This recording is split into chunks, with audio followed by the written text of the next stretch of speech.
राज्याचे अन्न व औषध प्रशासन मंत्री नरहरी झिरवळ यांच्या कार्यालयातील एका लिपिकाने लाच घेतल्याप्रकरणी त्याला अटक करण्यात आलेली आहे। हे प्रकरण सध्या चर्चेत आहे आणि याच विषयी बोलण्यासाठी माझ्यासोबत तक्रारदार आहेत। आपण त्यांच्याशीच बातचीत करणार आहोत। मला सांगा, तुमचा विषय नेमका काय होता? तुम्ही काय तक्रार दिली आणि पुढे काय काय घडलं? सर, माझी मेडिकल स्टोर आहे। त्यांचा विजिट झाल्यानंतर आम्हाला आमचं डिपार्टमेंट कारणे दाखवा नोटीस पाठवतं। त्यांची आम्ही लेखी उत्तर देतो। त्यानंतर ते आमचे डिपार्टमेंटवाले आम्हाला काहीतरी पनिशमेंट देतात आमची चुकीच्यानुसार। त्यांनी आम्हाला 12 दिवसाचं मला बंद दिलं, परवाने निलंबनचा आदेश दिला। त्या आदेशाच्या विरुद्ध मी मंत्री महोदयाकडे अपील केली होती आणि तिकडे अपील केल्यानंतर तिथे लोकसेवक आहे ते राजू ढेंगरे, त्यांचा नंबर भेटला मला आणि मी त्यांच्याशी बोललो फोनवर आणि त्यांनी बोलवलं दुसऱ्या दिवशी। मग आम्ही गेलो परत आणि तिथे गेल्यावर त्यांनी डायरेक्ट आम्हाला बोलले की या कामासाठी तुम्हाला 50,000ची मागणी केली त्यांनी। आणि मी बोललो त्यांना की सर 50,000 खूप जास्त आहे माझ्यासाठी, मी त्यापेक्षा बरं की 12 दिवस दुकान बंद ठेवूनच घरी झोपून। तर म्हटले साहेब काहीतरी कमी करा, एवढे पैसे नाही देऊ शकत मी, गरीब माणूस आणि छोटी दुकान आहे माझी। तर ते बोलले की मी नाही कमी करू शकणार, आमचे साहेब आहेत। म्हटले कोण? ते रामदास गाडे डॉक्टर। मग त्यांच्या ऑफिसमध्ये घेऊन गेले ते मला आणि माझ्यासोबत माझे मित्र पण होते आणि ते राजू ढेरेंगे आणि रामदास गाडे हे सगळं बसून आम्ही बोललो की सर असं असं आहे, छोटी दुकान आहे माझी, मी स्टे ऑर्डरसाठी एवढे पैसे तुम्हाला नाही देऊ शकत, काहीतरी कमी करा। ते म्हटले नाही, आमची रेट फिक्स आहे, 12 दिवसाची 50,000 रुपये आणि 15 दिवसाचे 75,000 रुपये आणि त्याच्यावरती पुढे अजून वाढत जाते, म्हणजे ते पैसे आमची रेट फिक्स आहे। मी त्यांना विनंती पण केली की सर असं नाही आहे, मी क्रांतिकारी आहे, मी पॉलिटिकल पार्टीचा माणूस आहे, मी आमदार निवडणुका पण लढलो आहे राजस्थानवरून, माझी पार्टी राष्ट्रीय लोकतांत्रिक पार्टी, आणि माझ्याकडनं नको घ्या पैसा आणि माझं काम करून द्या, माझे स्टे ऑर्डर आहे, माझे काय दुसरं मोठं काम नाही आहे। बरं, मग किती तारखेला तुमचं केमिस्ट शॉप जे आहे ते बंद करण्यास सांगितलं होतं तुम्हाला? 9 फेब्रुवारी 2026 ते 20 फेब्रुवारी 2026पर्यंत माझं बंदचा आदेश आहे। त्या अगोदर मी 23 तारखेला मंत्रालयात अपील दाखल केली आणि त्यानंतर त्यांनी जसं बोलवलं तसं मी 4-5 दिवस कंटिन्यू गेलो मंत्रालयात। तुम्ही 4-5 दिवस मंत्रालयात गेला, तुमच्याकडून पैशाची मागणी करण्यात आली, त्यानंतर तुम्ही मग ही तक्रार पुढे केली? हो सर, ते गाडे सर पण म्हटले की 50,000 द्यावंच लागेल आणि ते राजू सर ते पण दोन्ही सारखं म्हणायचे 50,000 लागतीलच तुम्हाला अगर स्टे ऑर्डर पाहिजे तर म्हटले ठीक आहे, आता मी नाही देऊ शकणार आहे। मग मी नंतर विचार केला की आता त्यांना ACPकडे कंप्लेंट करूया। मग नंतर मी ACP ऑफिसवर गेलो ओके आणि तिकडे तक्रार केली लेखी। हां, तक्रार केली, त्यानंतर तुम्ही अधिकाऱ्यांसोबत मंत्रालयात कॅश घेऊन पोचला? नाही, ते सगळं टीमसोबतच, अँटी करप्शन ब्युरोची टीम पूर्ण होती माझ्यासोबत आणि त्यांनीच माझ्या मदत केली, पैसे आत घ्यायला वगैरे सगळे, आणि ते रेकॉर्डर वगैरे लावायला आतमध्ये जाऊन त्यांनी मला मदत करून मला ते रेकॉर्डर वगैरे घातलं मी, आणि पैसे पण त्यांनी मला आत दिलं। म्हणजे मला तर चेकिंगमुळे नाही जाऊ शकत मी, 10,000पेक्षा जास्त अलाउड नाही आहे। ते अधिकारीच मला मदत करून मला आतमध्येपर्यंत पोचवलं पैसे आणि मग मी गेलो वरती दुसऱ्या माळ्यावर।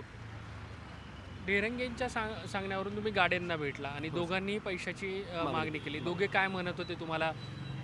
वर कोणाला पैसे द्यायचे आहेत का, किंवा त्यांच्यापेक्षा इतर कोणी वरिष्ठ अधिकारी असतात त्यांचं काय या सगळ्या विषय? ढेरेंगे जे आहेत लिपिक, ते सारखे म्हणत होते की माझं नाही आहे, माझ्या खिशात नाही जाणार आहे, मला पण सरांना द्यावं लागते, माझ्या हातात काय नाही आहे, ते सर ठरवतील तेवढे पैसे तुम्हाला द्यावंच लागेल, काही कमी करतील ते सरच करेल, मी 50,000मध्येच तुमचं काम करेल। म्हणजे ठीक आहे सर, माझ्याकडे तर नाही आहे, काहीतरी कमी करा। मग त्या दिवशी ज्या दिवशी अटक झाली त्या दिवशी माझ्याकडे 35,000 रुपये होते, ते ACPकडून मी घेऊन गेलेलो पावडर लावून, ते सगळं सिस्टमॅटिक तरीकाने गेलेलो आम्ही। तेव्हा त्यांनी मागणी केली की 40पर्यंत फायनल करून टाका आपण आणि 40 द्या मला। म्हटलं साहेब 40 नाही आहे, मी 35 आणलं आहे, पाहिजे तर 35 आत्ता देतो आणि 5,000 नंतर देतो। ते म्हणले नाही, आजचा आज द्या। तरी म्हटलं ठीक आहे, आता नाही देऊ शकत मी, 35,000 घ्या आणि माझं काम करून द्या।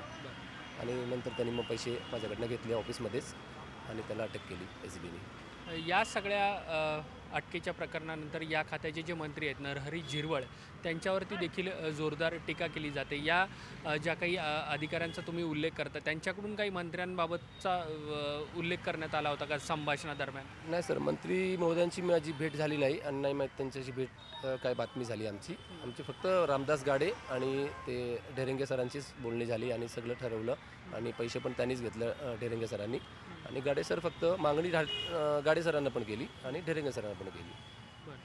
आता ज्या खात्याचे हे मंत्री आहेत नरहरी झिरवळ त्यांच्यावरती टीका होते. ते म्हणतात आहे माझा जर या सगळ्या प्रकरणाशी संबंध असेल तर मी राजीनामा देऊन टाकेन.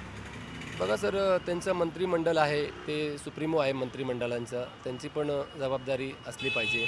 आणि ते रामदास गाडे आहे त्यांचं खाजगी सचिव, त्यांनी तोंडी रूपाने माझ्याकडे मागणी केली लाचाची 50,000ची, म्हणून मी तिथे गेलो अँटी करप्शन ब्युरोला. म्हणजे त्यांची जबाबदारी तर आहेच. बरोबर. म्हणजे तुम्हाला जो अनुभव आलेला आहे तसाच इतर केमिस्ट जे चालक आहेत त्यांना देखील अनुभव असाच येतो. हो सर, 100% प्रत्येक माणूस तिथे पैसे दिल्याशिवाय काम होत नाही आहे, ते नक्कीच आहे. मी 4 दिवस 5 दिवस कंटिन्यू गेलो, तेव्हा मी बसून पाहिलं सगळं, की कोण 50,000 देऊन काम करून निघतोय आपलं, कोण 70,000 देऊन निघतोय, कोण लाख रुपये देऊन निघतोय. म्हणजे माझ्या डोळ्यासमोर सगळं झालं आहे आणि घडले सगळं.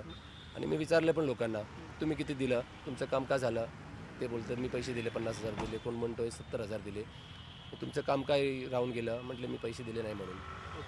म्हणजे हे रेट कार्ड फिक्स आहे त्यांचं रेट कार्ड फिक्स आहे. दिवसावरती त्यांनी ठरवलेलं आहे की किती दिवस बंद म्हणजे किती पैसे. तसं प्रमाणे एका दिवसाचे 4-5 हजार काहीतरी त्यांनी ठरवलेले आहे. म्हणजे 12 दिवसासाठी मला 50 सांगितले आणि त्यांचं 15 दिवस आहे, त्यांना 75,000 असं काहीतरी त्यांची रेट फिक्स करून ठेवली आहे. आणि मी खूप विनंती केली गाडे सरांना पण की सर मी जागरूक माणूस आहे, मी पॉलिटिकल पर्सन आहे, मी लोकांसाठी लढणारा माणूस आहे, माझ्याकडनं नका घेऊ तुम्ही. तरी पण ते म्हणते की ठीक आहे, तुम्ही पॉलिटिकल आहेत, तुम्ही आमदार खासदार व्हा, आम्ही तुमच्या खाली काम करू, पण इकडे तुम्हाला द्यावंच लागेल जर रिश्ते पाहिजे असेल तर. तेवढं एकदम बिंदास, म्हणजे एक खंडणीसारखी झाली. म्हणजे खंडणीच्या टाईपात ते लोक पैसे मागताय आणि घेत आहे. बरं, हे आत्ताच या विभागात घडते की पूर्वीपासून हे असं सुरू आहे? माझं काम पडलेले 10 वर्ष अगोदर, तेव्हा नव्हतं. तेव्हा मला एस टी पण मिळालं आणि सुनावणी पण झाली, आम्हाला मंत्री महोदयांनी माफ पण केलं. म्हणजे तेव्हा कोणी पैसे मागितले होते? नाही सर, कधीच पैसे मी दिले पण नाही आणि कोणी मागितले पण नाही. हा पहिल्यांदा झालं की 50,000ची मागणी झाली त्यांच्याकडून आणि मी ACBमध्ये रिपोर्ट दाखल केली आणि त्यांना अटक केली. या सगळ्या तुमचा जो काही केमिस्टचा विषय, या सगळ्यात पारदर्शकता यावी, अशा पद्धतीने पैसे घेतले जाऊ नये, काय तुम्हाला वाटतं पुढे झालं पाहिजे? लोकांनी जागरूक व्हायला पाहिजे आणि मंत्र्यांच्या ऑफिसमध्ये जर मंत्रालयात असं घडत असेल तर बाकी इतर पूर्ण महाराष्ट्रामध्ये देशामध्ये काय हालत असेल त्याचा विचार केला पाहिजे. आणि शासनानं आणि प्रशासनानं पण विचार केला पाहिजे याचा, की गोरगरिबांना कमीत कमी त्यांचा हक्क आणि अधिकाराचा फायदा होईल. ठीक, धन्यवाद ही सगळी बातचीत केल्याबद्दल. व्हिडिओ जर्नलिस्ट कल्पेश सावर्डेकरसह मी देवेंद्र कोलटकर, NDTV मराठी, मुंबई.